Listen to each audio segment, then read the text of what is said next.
Ils ont délibéré pendant près de 12 heures. Aujourd'hui, les jurés de la Cour d'assises de Paris ont condamné Pascal Simbikangwa à 25 ans de réclusion criminelle, Alice. Oui, ça s'est passé à la Cour d'assises de Paris où l'on retrouve tout de suite l'envoyé spécial d'ITélé, Hélène Bonduel. Hélène, racontez-nous donc ces heures de délibération, cette longue journée et finalement ce verdict, Hélène.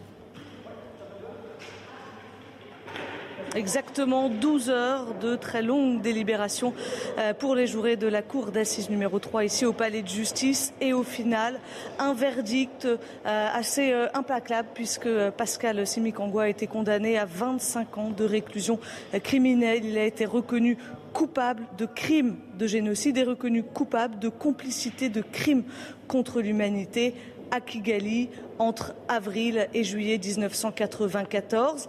L'accusé qui n'a absolument pas réagi au verdict, qui pendant les 6 semaines de procès a nié son implication, a nié son rôle dans le génocide rwandais. Eh bien, la Cour en a décidé autrement aujourd'hui. Et je peux vous dire que ce qui était extrêmement émouvant, c'est ce couple Alain et Dafrosa Gauthier qui luttent, ces chasseurs de génocide rwandais qui luttent depuis des années pour que ce génocide soit reconnu et que les coupables soient condamnés. Eh bien, cette femme rwandaise, Dafrosa, dont une partie de la famille a été décimée au Rwanda, est ressortie les jambes complètement tremblante en nous disant, et en étant applaudie par toutes les parties civiles qui étaient là devant la cour, en nous disant enfin, justice est faite, enfin une page de l'histoire avance ce soir. Les avocats de la défense estiment que cette condamnation est injuste. On ne sait pas encore si Pascal Simbikangwa fera appel ou pas. L'accusé a 10 jours pour faire appel de cette décision.